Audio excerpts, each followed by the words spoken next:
باللہ من الشیطان الرجیم، بسم اللہ الرحمن الرحیم۔ السلام علیکم 9th کلاس، کیسے ہیں سب بچے؟ اللہ تعالیٰ آپ کو ہنستا مسکراتا رکھے، زندگی میں کامیاب و کامران کرے۔ جی بچوں، آج ہم ترجمۃ القرآن میں سورۃ الانبیاء پڑھیں گے۔ آج ہم اس کی پہلے ریڈنگ کریں گے اور ساتھ پھر اس کی ایکسرسائز بھی کمپلیٹ کریں گے۔ سورۃ الانبیاء مکی صورت ہے، اس میں 112 آیات ہیں، اس کے 7 رکوع ہیں اور یہ 70ویں پارے میں ہے۔ اس کا تعارف ہے جی۔ سورۃ الانبیاء میں پچھلے انبیاء کرام علیہ السلام کی نبوت کا حوالہ دے کر حضرت محمد رسول اللہ خاتم النبیین صلی اللہ علیہ وسلم کی نبوت کو ثابت فرمایا گیا ہے۔ اسی مناسبت سے اس سورت کا نام سورۃ الانبیاء ہے، یہ اس کی وجہ تسمیہ ہے۔ آگے اس کی فضیلت ہے جی۔ سورۃ الانبیاء ان سورتوں میں سے ہے جن کے بارے میں حضرت محمد رسول اللہ خاتم النبیین صلی اللہ علیہ وآلہ وسلم نے فرمایا کہ یہ میرا قدیم مال اور قیمتی اثاثہ ہے۔ یہ اس کی فضیلت ہے۔ اب اس کا نزول کا بنیادی مقصد، اس صورت کا بنیادی مقصد اسلام کے بنیادی عقائد یعنی توحید و رسالت اور آخرت کا اثبات ہے۔ ان عقائد کے خلاف کفار مکہ جو اعتراضات اٹھایا کرتے تھے، اس صورت میں اس کا بھی جواب دیا گیا ہے۔ آگے جی، دوسری مکی صورتوں کی طرح سورۃ انبیاء کا خلاصہ بھی توحید و رسالت اور آخرت کا بیان ہے۔ جی مضامین۔ سورۃ الانبیاء اس وقت نازل ہوئی جب مشرکین مکہ مسلمانوں پر طرح طرح کے ستم ڈھا رہے تھے۔ سورۃ الانبیاء میں توحید باری تعالیٰ کے دلائل دیے گئے ہیں۔ سورۃ الانبیاء میں توحید باری تعالیٰ کے دلائل دیے گئے، ارشاد باری تعالیٰ ہے، اگر ان آسمان اور زمین میں اللہ کے سوا اور بھی کوئی معبود ہوتے تو یقیناً دونوں آسمان و زمین دھرم برہم ہو جاتے۔ لہٰذا پاک ہے اللہ جو عرش کا مالک ہے ان تمام نازیبہ باتوں سے جو وہ بیان کرتے ہیں۔ سورۃ الانبیاء آیت نمبر 22 میں توحید باری تعالیٰ کے دلائل بیان کیے گئے ہیں۔ آگے جی، قرآن مجید اور رسالت پر مشرکین کے اعتراضات کا بھی بھرپور جواب دیا گیا ہے۔ اس کے بعد جی سورت کے درمیانی حصے میں سورۃ الانبیاء علیہ السلام اور حضرت مریم علیہ السلام کا بھی تذکرہ فرمایا گیا ہے۔ آگے جی، آخرت پر ایمان۔ سورۃ الانبیاء کے آخر میں آخرت پر ایمان لانے کا ذکر ہے، قیامت کے قریب آنے اور دیگر احوال قیامت کا بیان ہے۔ ارشاد باری تعالیٰ ہے، اور قیامت کا سچا وعدہ قریب آ جائے تو اچانک کافروں کی آنکھیں کھلی کی کھلی رہ جائیں گی۔ پھر ہے جی حقیقی کامیابی۔ پھر اس حقیقت کا ذکر ہے کہ ثابت قدمی اور اخلاص کے ساتھ نیکی کی راہ پر چلنے والوں کے لیے کامیابی ہے۔ ایسے لوگوں کو آخرت میں کوئی خوف نہ ہوگا۔ ساتھ ہی یہ بھی بتا دیا گیا ہے آگے جی، سراپائے رحمت کہ سرور کائنات حضرت محمد رسول اللہ خاتم النبیین صلی اللہ علیہ وسلم کو تمام جہانوں کے لیے سراپائے رحمت بنا کر بھیجا گیا۔ جی بچوں، اب ہم آگے علم اور عملی نکات قرآنی آیات کے حوالے سے اس کو ہم سمجھیں گے، جیسے کہ قیامت کا وقت قریب سے قریب تر ہوتا جا رہا ہے، اس لیے ہمیں اللہ تعالیٰ سے غافل ہو کر زندگی نہیں گزارنی چاہیے۔ ارشاد باری تعالیٰ ہے، لوگوں کے لیے ان کے حساب کا وقت قریب آ گیا ہے اور وہ غفلت میں منہ موڑے ہوئے ہیں۔ سورۃ الانبیاء آیت نمبر 1 میں آگیا جی، جو بات ہم نہیں جانتے وہ ہمیں علم رکھنے والوں سے پوچھ لینی چاہیے۔ اسی طرح ارشاد باری تعالیٰ ہے، پس علم والوں سے پوچھ لو اگر تم نہیں جانتے۔ سورۃ الانبیاء آیت نمبر 7۔ اللہ تعالیٰ نے یہ دنیا محض کھیل تماشے کے لیے نہیں بلکہ بامقصد طور پر پیدا فرمائی ہے۔ ارشاد باری تعالیٰ ہے، اور ہم نے نہیں بنایا آسمان اور زمین اور جو کچھ ان کے درمیان میں کھیل تماشے کے طور پر، اگر ہم کھیل ہی بنانا چاہتے تو یقیناً اسے اپنے پاس سے بنا لیتے اگر ہمیں یہی کرنا ہوتا۔ سورۃ الانبیاء آیت نمبر 16 اور 17۔ اللہ تعالیٰ ہمیشہ حق کو باطل سے ٹکرا کر باطل کا سر کچل دیتا ہے۔ ارشاد باری تعالیٰ ہے، بلکہ ہم باطل پر حق کو چوٹ لگاتے ہیں تو وہ اسے کچل دیتا ہے تو وہ اسی وقت مٹ جاتا ہے۔ سورۃ الانبیاء آیت نمبر 18۔ اس کائنات میں اگر ایک سے زیادہ خدا ہوتے تو زمین اور آسمان میں فساد برپا ہو جاتا ہے۔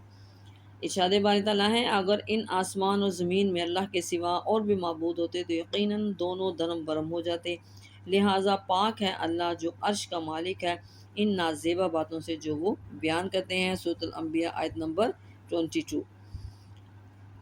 ہر شخص جواب دہ ہے، یعنی کہ ہر شخص اپنے اعمال کا اللہ تعالیٰ کے سامنے جواب دہ ہے۔ ارشاد باری تعالیٰ ہے اس اللہ جل و جلال سے سوال نہیں کیا جا سکتا اس کے متعلق جو وہ کرتا ہے، بلکہ ان لوگوں سے سوال کیا جائے گا۔ سورۃ الانبیاء آیت نمبر 23 میں آگے جی مشکل کشا صرف اللہ ہے، ہمیں مشکلات میں اللہ تعالیٰ کو پکارنا چاہیے کیونکہ وہ سب سے بڑھ کر رحم فرمانے والا ہے۔ ارشاد باری تعالیٰ ہے اور ایوب علیہ السلام کو یاد کیجیے جب انہوں نے اپنے رب کو پکارا، بے شک مجھے تکلیف پہنچی ہے اور آپ رحم فرمانے والوں میں سے سب سے زیادہ رحم فرمانے والے ہیں، تو ہم نے اس کی دعا قبول کی، پھر ہم نے دور کی جو انہیں تکلیف تھی اور ہم نے انہیں ان کے گھر والے اور ان کے ساتھ اتنے ہی اور بھی عطا فرمائے۔ سورۃ الانبیاء آیت نمبر 83۔ آگے جی اہم بات، حضرت آدم علیہ السلام کا لقب ابو البشر ہے، حضرت ابراہیم علیہ السلام کا لقب خلیل اللہ ہے، حضرت موسیٰ علیہ السلام کا لقب کلیم اللہ ہے، حضرت عیسیٰ علیہ السلام کا لقب روح اللہ ہے، حضرت محمد رسول اللہ خاتم النبیین صلی اللہ علیہ وآلہ وسلم اللہ تعالیٰ کے آخری رسول ہیں۔ آگے جی حدیث نبوی صلی اللہ علیہ وسلم،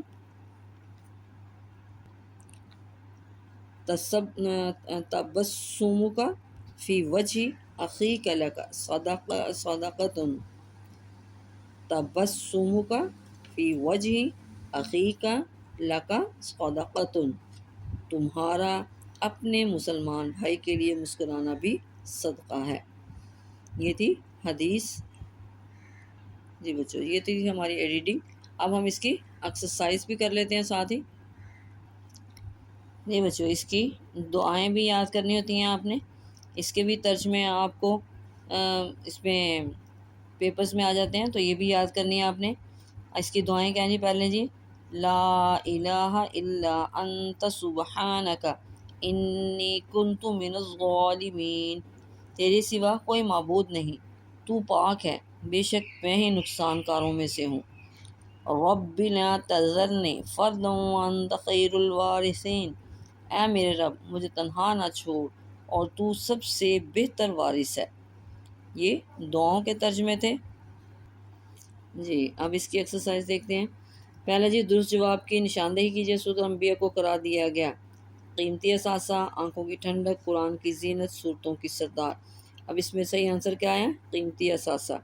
حضرت محمد رسول اللہ خاتم النبیین صلی اللہ علیہ وسلم سراپا رحمت ہے، اس کا ذکر سورۃ الحج میں ہے، سورۃ الانبیاء میں ہے، سورۃ مریم میں ہے، سورۃ طٰہٰ میں ہے۔ اب اس کا صحیح آنسر کیا ہے؟ سورۃ الانبیاء۔ سورۃ الانبیاء کے مطابق جو بات معلوم نہ ہو وہ پوچھ لینی چاہیے، بزرگوں سے، صحافیوں سے، دیندار لوگوں سے، اہل علم سے۔ اب یہ صحیح آنسر کیا ہے؟ اہل علم سے۔ ہر شخص اپنے اعمال کا جواب دہ ہے، اساتذہ کو، پولیس کو، اللہ تعالیٰ کو، بزرگوں کو۔ اب اس میں صحیح آنسر کیا ہے جی؟ اللہ تعالیٰ کو۔ ہمیں مشکلات میں پکارنا چاہیے، طاقتوروں کو، اللہ تعالیٰ کو، ڈاکٹروں کو، والدین کو۔ تو صحیح آنسر کیا ہے؟ اللہ تعالیٰ کو۔ اب اس کے شارٹ کوشچن ہے جی سورۃ الانبیاء کو یہ نام کیوں دیا گیا؟ تو اس کا آنسر ہے جی سورۃ الانبیاء میں پچھلے انبیاء کرام علیہ السلام کی نبوت کا حوالہ دے کر حضرت محمد رسول اللہ خاتم النبیین صلی اللہ علیہ وسلم کی نبوت کو ثابت فرمایا گیا ہے، اسی مناسبت سے سورت کا نام سورۃ الانبیاء ہے۔ یہ فرسٹ شارٹ کا آنسر۔ آگے جی سورۃ الانبیاء کی ایک فضیلت تحریر کریں، تو اس کے آنسر میں ہے جی سورۃ الانبیاء ان صورتوں میں سے ہے جن کے بارے میں حضرت محمد رسول اللہ خاتم النبیین صلی اللہ علیہ وسلم نے فرمایا کہ یہ میرا قدیم مال اور قیمتی اثاثہ ہیں۔ یہ ہمارے 2 شارٹ کا آنسر۔ آگے جی سورۃ الانبیاء کا خلاصہ کیا ہے؟ دوسری مکی صورتوں کی طرح سورۃ الانبیاء کا خلاصہ بھی توحید و رسالت اور آخرت کا بیان ہے۔ یہ ہمارے تیسرے شارٹ کا آنسر۔ آگے جی سورۃ الانبیاء کے کوئی علمی اور عملی نکات میں سے کوئی سے 2 تحریر کیجیے۔ تو اس کے آنسر میں سے کوئی سے بھی 2 آپ نے لکھ دینے ہیں۔ جو بات ہم نہیں جانتے وہ ہمیں علم رکھنے والوں سے پوچھ لینی چاہیے۔ اللہ تعالیٰ نے یہ دنیا محض کھیل تماشے کے لیے نہیں بلکہ بامقصد طور پر پیدا فرمائی ہے۔ جی بچوں، یہ تھے آج کا ہمارا سبق۔ سورۃ الانبیاء کی ہم نے ریڈنگ بھی کی، اس کو ہم نے آیات کے حوالے سے ان کو ہم نے سمجھا۔ اب اس کے ہم نے ایکسرسائز بھی کی ہیں، اس کو آپ نے اچھی طرح بار بار سننا ہے اور یاد کرنا ہے۔ اپنی دعاؤں میں یاد رکھیے گا۔ اوکے، اللہ حافظ۔